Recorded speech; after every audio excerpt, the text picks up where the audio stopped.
Well, hello everyone. It's that time of year again, and it's time for my top 20 albums of the year. A little later than I uploaded last year, mainly because I got sick toward this last week of the year, and I kind of had to rush yesterday and today to finish this up. So I'm kind of just doing it now. Hopefully, this will drop before midnight. Um, but yeah, top 20 albums of the year. Wasn't able to get around to as nearly as many new albums I wanted to listen to this year.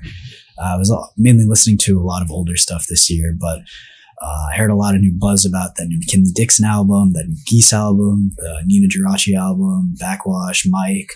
The list goes on, and I probably will eventually visit all of those that I named. Just probably won't be this year.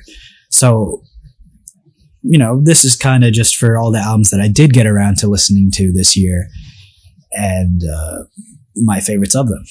So, yeah, I guess we can just go ahead and get started.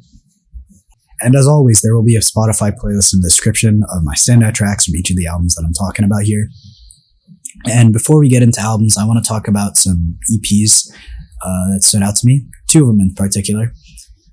Or I guess technically it's three, because the first one that I'm talking about is two EPs by Paris, Texas, called They Left Me With the Sword and They Left Me With the Gun.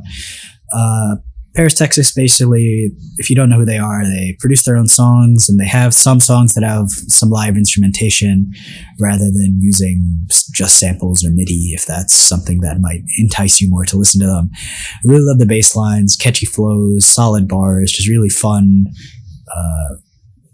sort of energy to the music that they have.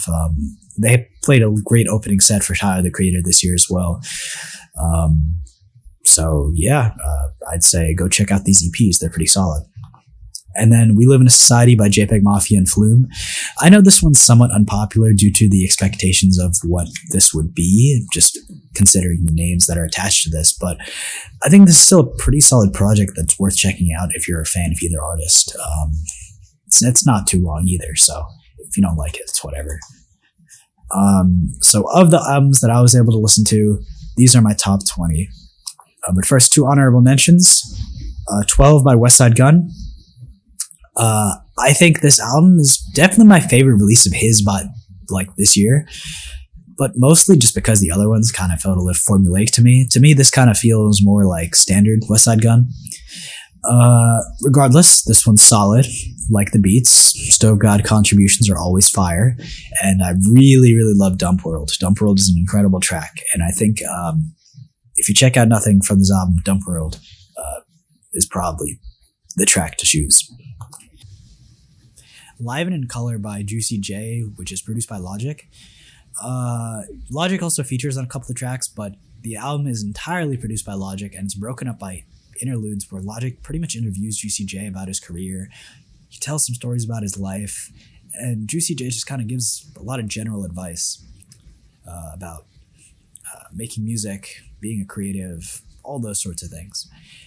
And the production style is so far removed from what you might typically expect Juicy J to rap on. It's these super chill boom bap type of beats, and Logic even says in one of the interludes that Juicy J had recorded his verses over trap beats, and Logic produced around the verses in more of his own production style, sort of to let Juicy J record his verses in his world, but let the beats bring the verses into his world. And I think this idea works really well, and I haven't seen enough people talk about this album, so I really wanted to shout it out here. And finally, Live, Laugh, Love by Earl Sweatshirt. I really like the verses on this album, but I don't think the production was as interesting as prior Earl Sweatshirt albums.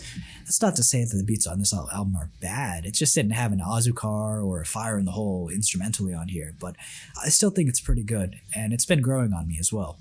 So I feel pretty confident in recommending it. Now, into the actual top 20.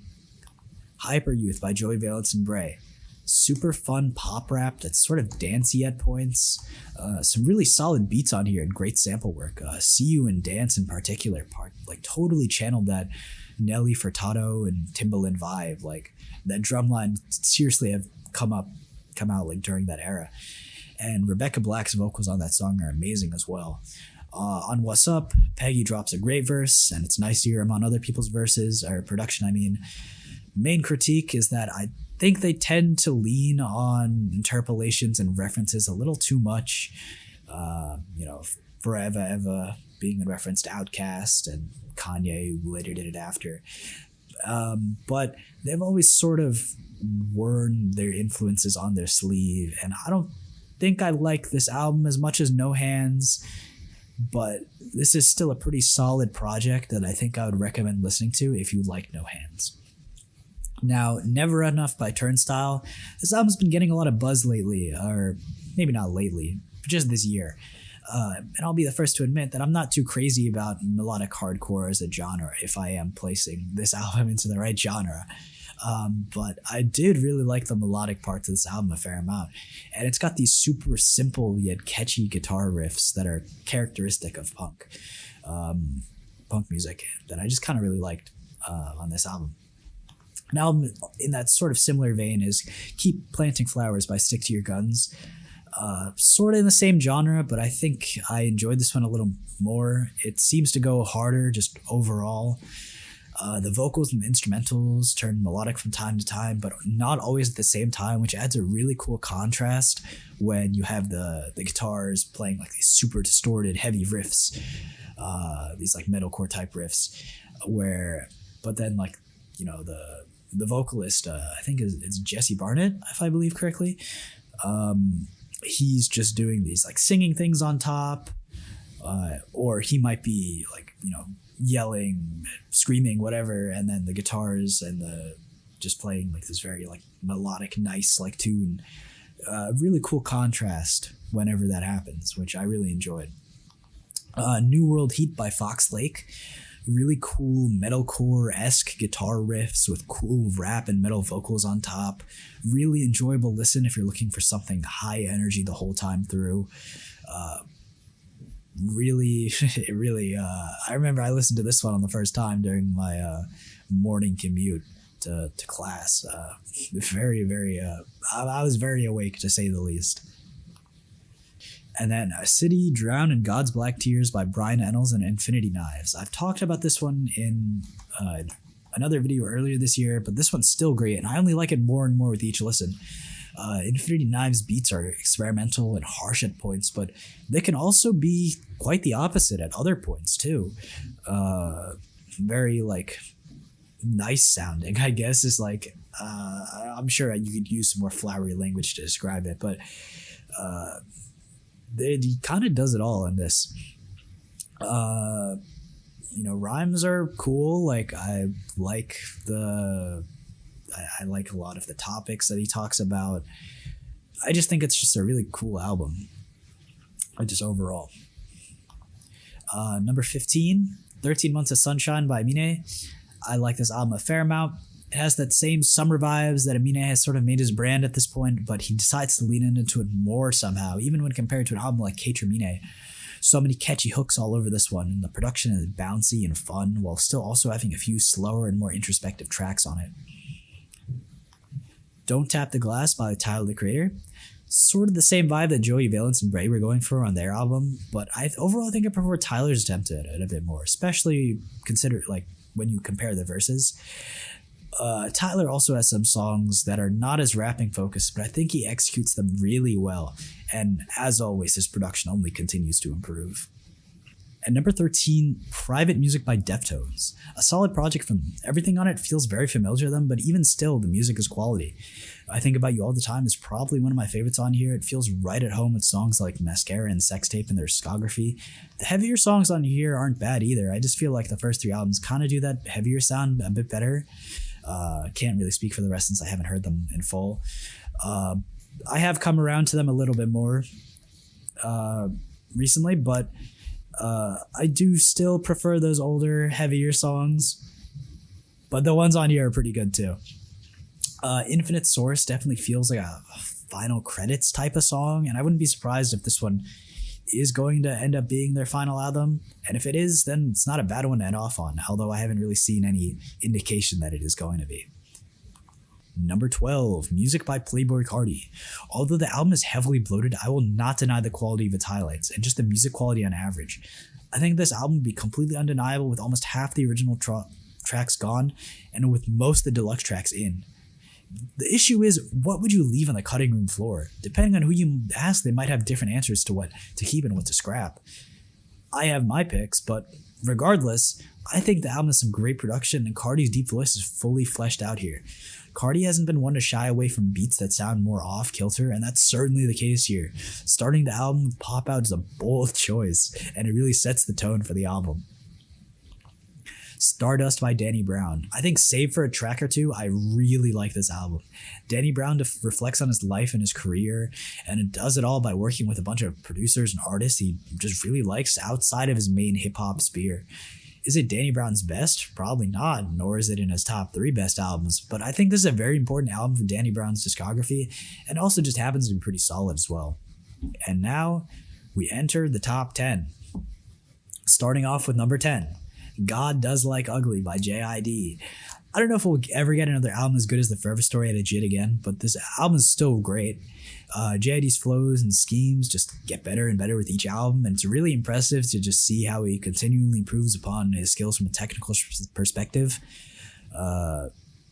Even if, like, it doesn't end up making the greatest songs ever, which is kind of how I felt about the Prelux.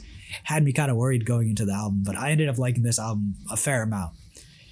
And then number 9, Alfredo 2 by Freddie Gibbs and The Alchemist. I think enough words have been said about both these artists and about their work together, so I'll keep it brief. Alchemist's usage of sampling is great. Freddie Gibbs' rapping skills are still great. I think the usual pitfall of Alchemist beats is that sometimes they'll find a good sample chop and just loop it for a whole song. And while I think that can work for some artists, I don't know if Freddie Gibbs is someone who really benefits from just like a more sample fading into the background type of beat. But luckily, Alchemist doesn't really seem to do that on this one as much. He tends to change things up every once in a while, move things in and out. Things stay fresh for the most part, which complements Freddie Gibbs pretty well. The first third of this album is genuinely phenomenal, and the rest is great too. But personally, I just really love that first third, and maybe even that first half too. Tomorrow We Escape by Horror at number 8. Super cool punk rap album with these like awesome punk and metal inspired instrumentals with some really great synth work as well. Really nice flows and crazy vocal range. And I think I heard a sample of Eyeless by Slipknot on Tapeworm, or at least kind of sounded like Eyeless. Songs like Okay I'm Reloaded feel like what someone would rap over a Doom Eternal level if you kind of want a different description of what this album would sound like. It's kind of a mind-blowing album to me. Just crazy combination of genres that hasn't entirely not been done before, but I don't know if it's entirely been done in this way. Sankofa by Red Veil. I hope I'm saying that right. You'd think it would be a while before any artist would top an album like Learn to Swim, and I'm here to say that he did it on his second release, or at least second full album release. I guess Niagara counts. His next release, we'll just say his next release. The production is just so grand with these jazz and soul samples, although it's difficult to tell what is and what isn't a sample, since I think he also played piano in this album, and I think he had people play instruments as well. Or So I was kind of giving me For Free by Kendrick Lamar vibes at a certain point, like at the end of the track. Red Veil kind of just also does it all in this project. Producing, singing, rapping. He just does great on all of those aspects. This is a really long-awaited album for me, and he just kind of knocked it out of the park for me, so I don't really know what else to say. Dead Channel Sky by Clipping. Number 6. Incredible verses from Daveed Diggs. Great storytelling, wordplay, and he does it all at a pretty brisk pace as well. Love the beats. They're glitchy, somewhat distorted, and kind of cyberpunky at times as well. And over these instrumentals, the rhymes sound almost robotic, like they're being printed by a machine. Really cool listen that I recommend. And now, the top 5 albums of the year, according to me. Starting off with Mercy by Armand Hammer and The Alchemist. Great sample flips by Alk. Really solid verses from Woods and Elucid. I think Alchemist's sample flipping style really complements Elucid and Billy Wood's style, since the instrumentals sort of fade into the background so you can focus on their words and see all the wordplay. They trade bars a lot on this project, and it's something they've done in the past, but they definitely do it a lot more on here. And I don't think this album is as great as Haram, but I still like it a lot. And I think it's worth checking out, especially if you like Billy Woods and Arm & Hammer, Alchemist. This is kind of all of them at their best. Number 4, Revenge Seekers by Jane Remover.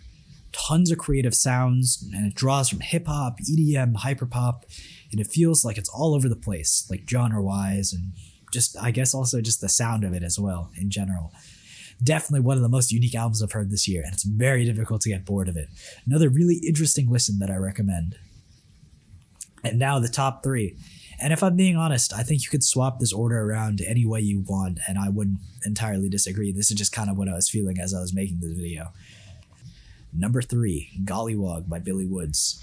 I've already talked about this record in another video, so I'll just paraphrase and expand upon what I've said. Woods raps over these haunting and beautiful instrumentals with this unmistakable pen. The beats are horrifying and they pair beautifully with Woods' haunting words. He makes the most mundane things sound poetic, but sometimes he'll say something that really makes you stop in your tracks and think. Some lines just really stick with you and connect you in a way that no rapper could really put into words. Towards the end of the track list, it sort of transitions to these super chill and somewhat somber beats with some very jazz-inspired instrumentals. The album's soundscape is just so unique, and while some things definitely, I guess, sort of feel profound, there's just also these moments that have this sort of dark humor to it, and not in a laugh-out-loud sort of funny, but funny in a dark kind of way. Corinthians has been my most played track of the year, and with every listen I just love it more and more, and I wasn't expecting to like this album as I do now, as much as I do now as I did when it first released, but it's slowly growing on me over time, and now I think it's probably his second best project to date, and his run in this 2020s decade has been incredible so far, and I don't think anyone can compare, especially when you can count the Arm & Hammer projects he's released. And I think it's a testament to that, considering that I have both this album and Mercy, both in my top 5 of the year. He's dropped 2 of my top 5 albums of this year. But yeah, go check out this album. Number 2, Let God Sort Him Out by Clips. I've already done an entire video on this album, which I had to re-upload for copyright reasons. But if you want to hear me talk about this album on more of a track-by-track basis, I would check out that video if you haven't already.